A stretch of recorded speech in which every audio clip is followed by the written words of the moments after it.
Assalamualaikum warahmatullahi wabarakatuh.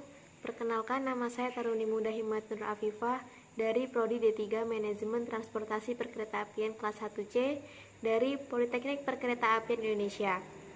Di sini saya akan menjelaskan sedikit dari apa yang saya pelajari sebelumnya, yaitu mengenai persinyalan kereta api dan semboyan dalam kereta api. Yuk, mari kita pelajari. Nah, di sini kita akan membahas tentang sistem persinyalan kereta api. Apa itu persinyalan kereta api?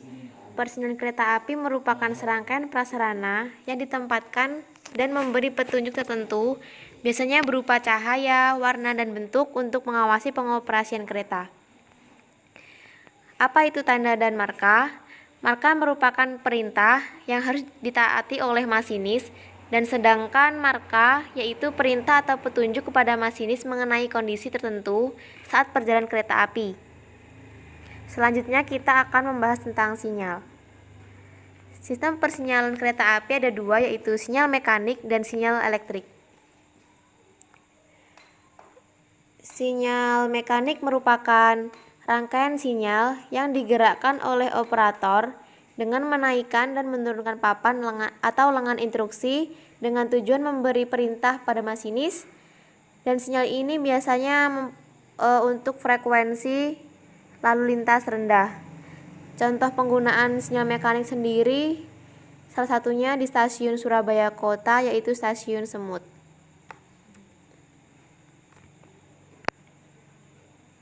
Terdapat pada gambar, sinyal mekanik dapat digambarkan sebagai berikut. Terdapat lengan dengan papan semapur yang dapat dinaikkan atau diturunkan untuk pengoperasiannya. Yang kedua, sinyal elektrik. Sinyal elektrik merupakan petunjuk berupa lampu untuk mengatur perjalanan kereta, di mana sinyal ini biasanya untuk frekuensi lalu lintas yang tinggi. Sinyal elektrik sendiri dapat kita temui seperti pada rambu-rambu lalu lintas darat yang di jalan raya itu ada 3 aspek warna. Aspek warna yang pertama yaitu aspek merah dengan arti tidak aman, sehingga kereta harus berhenti di mana petak blok di depannya terdapat kereta api lain. Yang kedua, aspek yang berwarna kuning, di mana aspek ini berarti hati-hati, sehingga harus mengurangi kecepatan dan bersiap untuk berhenti. Yang ketiga, aspek warna hijau berarti aman, di mana kereta api dapat melanjutkan perjalanan kereta apinya. Jenis-jenis sinyal elektrik ada 3, yaitu sinyal utama, sinyal pembantu, dan sinyal pelengkap. Sinyal utama merupakan biasa menunjukkan tanda apakah kereta harus berhenti atau kereta boleh berjalan. Di mana sinyal utama ini ada 5 bagian, yaitu sinyal masuk, sinyal keluar, sinyal blok, sinyal darurat atau segitiga putih, dan sinyal langsir. Sinyal utama ini,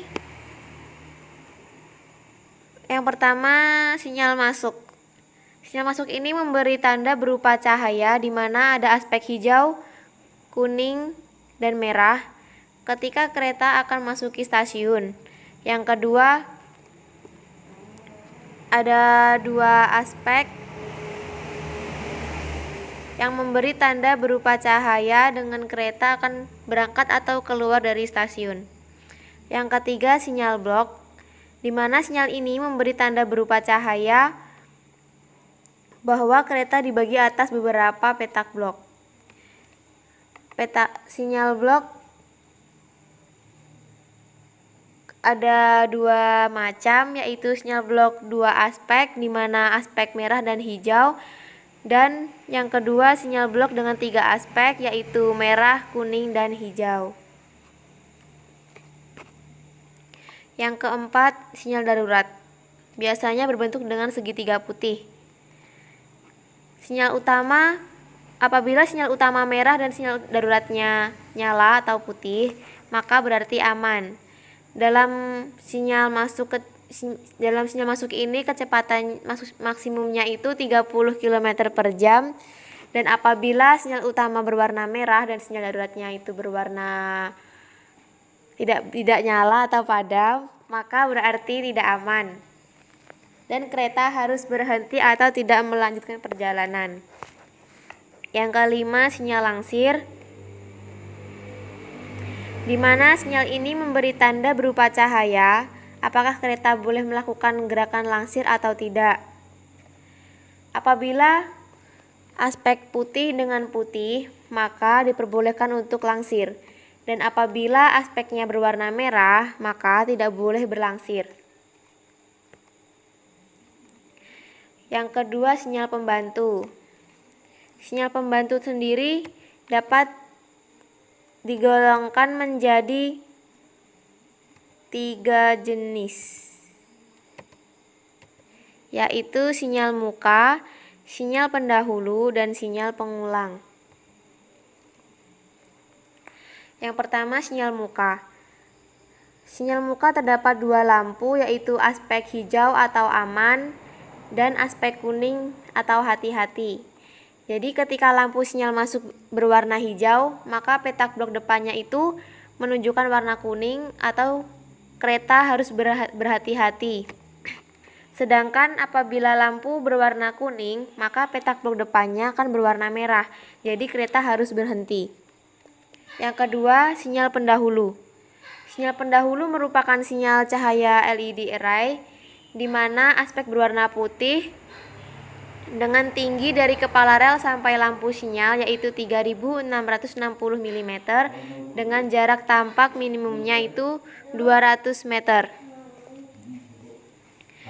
Apabila simbol dengan aspek putih vertikal atau tegak lurus, itu menandakan aman.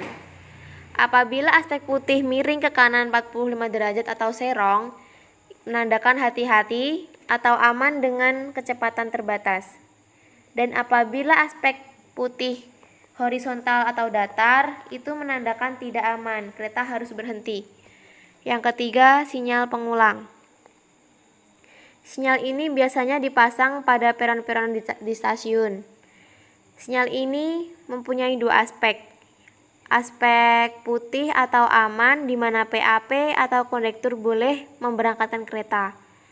Yang kedua, aspek padam atau tidak aman, di mana PAP atau kondektur dilarang memberangkatkan kereta. Selanjutnya, sinyal pelengkap. Sinyal pelengkap sendiri mempunyai 3 jenis, yaitu sinyal penunjuk arah, sinyal pembatas kecepatan, dan sinyal perjalanan jalur tunggal sementara. Sinyal penunjuk arah yaitu memiliki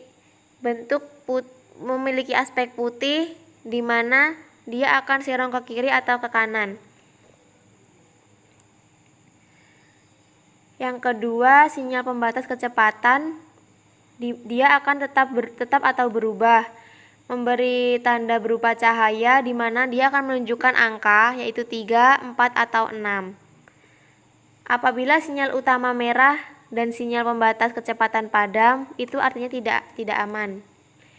Apabila sinyal utama kuning dengan sinyal pembatas kecepatan padam, maka artinya kereta boleh berjalan dan berhenti di jalan lurus. Yang ketiga, apabila sinyal utama berwarna kuning dengan sinyal pembatas kecepatan putih dengan angka 3, artinya kereta boleh berjalan dan berhenti di jalur belok. Yang keempat, sinyal utama hijau dengan sinyal pembatas kecepatan padam, maka artinya kereta boleh berjalan melewati jalur lurus. Yang ketiga, sinyal berjalan jalur tunggal sementara dengan aspek putih, di mana sinyal ini memberi tanda agar kereta berjalan di jalur kiri. Selanjutnya kita membahas tentang semboyan dalam kereta api. Semboyan sendiri dibagi menjadi 4 bagian, yaitu semboyan di jalur kereta api, semboyan kereta api, semboyan genta, dan semboyan langsir. Di mana semboyan di jalur kereta api ini dibagi menjadi 3 bagian, yaitu semboyan sementara, semboyan tetap, dan semboyan wesel, corong air, jembatan timbang, dan batas ruang bebas. Yang pertama, semboyan sementara, di mana semboyan sementara ini menggunakan isyarat dan tanda dengan isyarat 1, 2A, 2A1, 2B, 2B1, 2C, 3, dan 4A dengan tanda 2, 2H, dan 2H1. Yang kedua, semboyan tetap, di mana semboyan ini mengandalkan sinyal, tanda, dan marka dengan sinyal 5 sampai dengan 9J dan tanda 8 sampai 8P. Yang ketiga, semboyan wesel, corong air, jembatan timbang, dan baras ruang bebas, di mana semboyan ini mengandalkan tanda dengan tanda 11A sampai dengan 18. Selanjutnya, semboyan terlihat, di mana semboyan terlihat ini mengandalkan isyarat dan tanda, di mana isyarat dengan semboyan 30 dan 40 dengan tanda semboyan 20, 21, dan 31. Semboyan suara sendiri mengandalkan isyarat dan tanda dengan isyarat semboyan 41 dengan tanda semboyan 35, 36, 37, 38, 39, dan 39A. Yang ketiga, semboyan genta. Semboyan genta ini menggunakan isyarat 46, 47, 47A, 48, 50, dan 51 dengan tanda 45. Yang terakhir, semboyan langsir.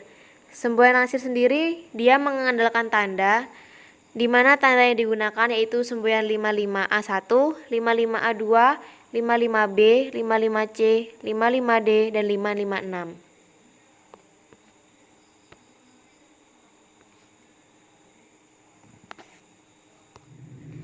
Sekian penjelasan dari saya. Apabila ada salah kata maupun pengucapan, saya mohon maaf yang sebesar-besarnya, karena manusia nggak ada yang sempurna.